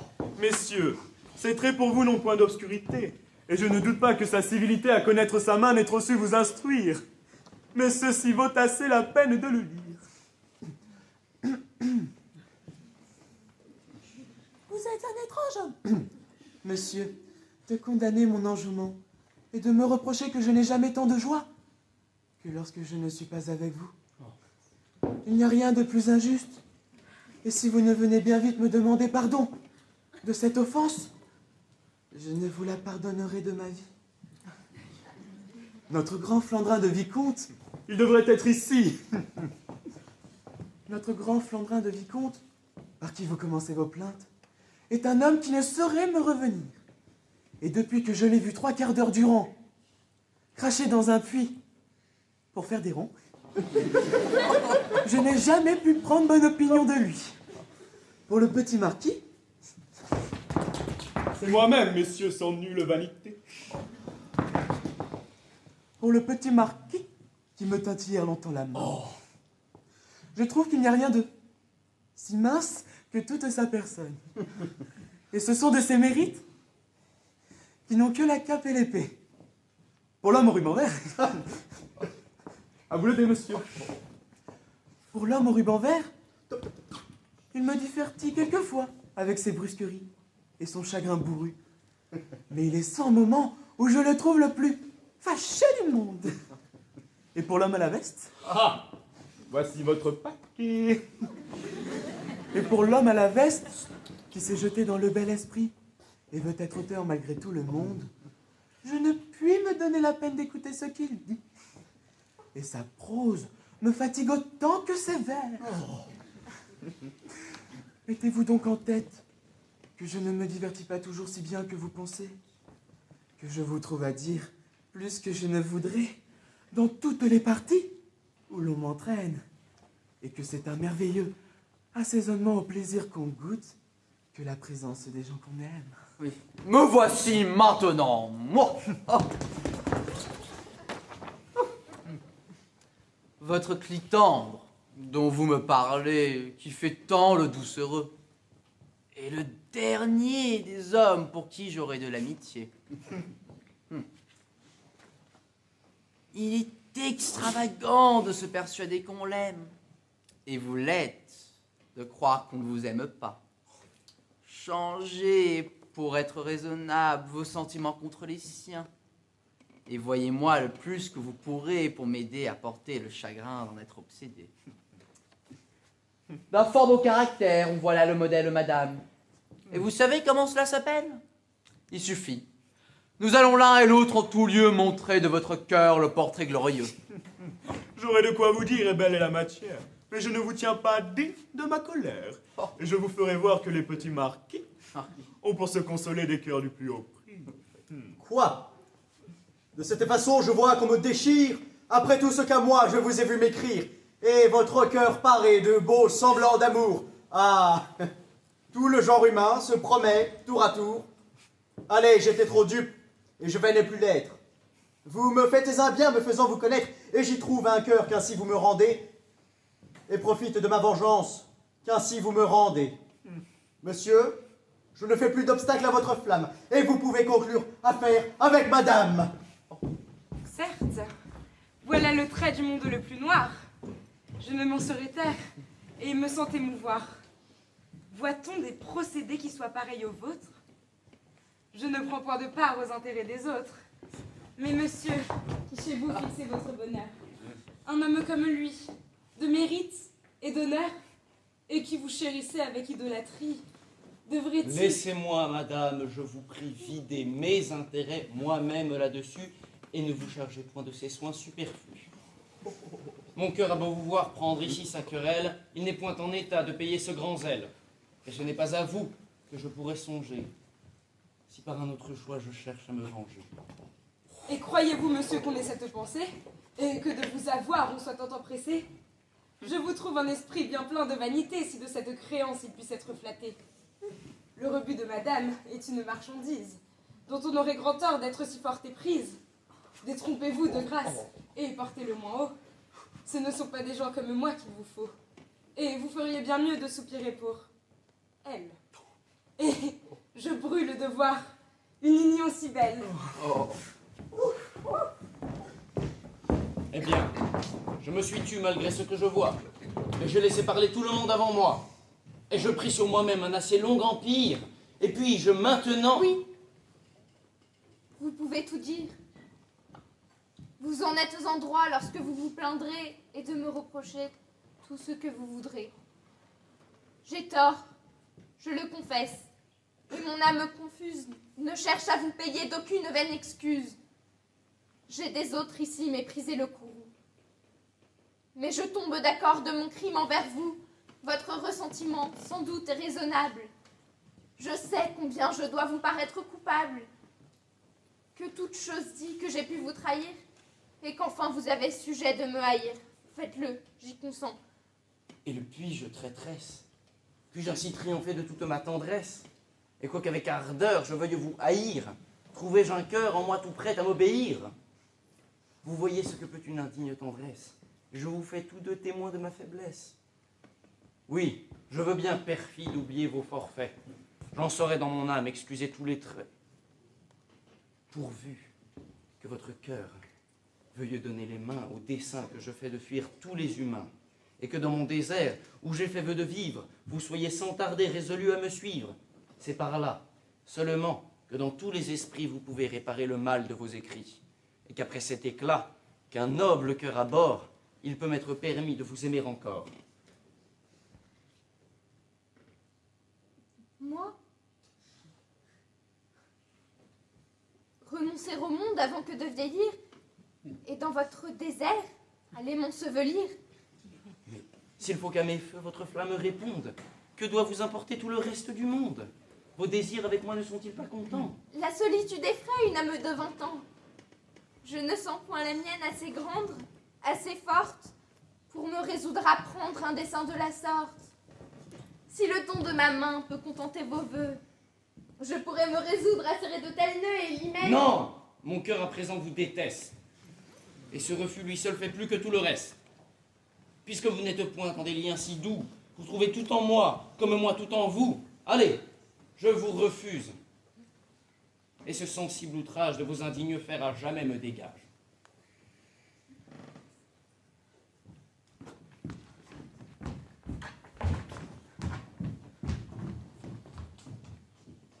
Madame, sans vertu orne votre beauté. Je n'ai plus envie de la sincérité. De vous, depuis longtemps, je fais un cas extrême. Mais laissez-moi toujours vous estimer de même et souffrez que mon cœur, en ces troubles divers, ne se présente point à l'honneur de vos fers. Je m'en sens trop indigne et commence à connaître que le ciel, pour ce nœud, ne m'avait point fait naître. Que ce serait pour vous un hommage trop bas, que le rebut d'un cœur qui ne vous valait pas. Et quand vous pouvez suivre cette pensée. Ma main de se donner n'est pas embarrassée. Et voilà votre amie, sans trop m'inquiéter, qui, si je l'en priais, la pourrait accepter. Ah! Cet honneur, madame, est toute mon envie, et je sacrifierai mon sang et ma vie. Puissiez-vous, pour goûter de vrais contentements, l'un pour l'autre à jamais garder ses sentiments. Trahi de toutes parts, accablé d'injustice, je vais sortir d'un gouffre où triomphent les vices, et chercher sur la terre un endroit écarté où d'être me donneur, on est la liberté. Allons, madame, allons employer toute chose pour rompre le dessein que son cœur se propose.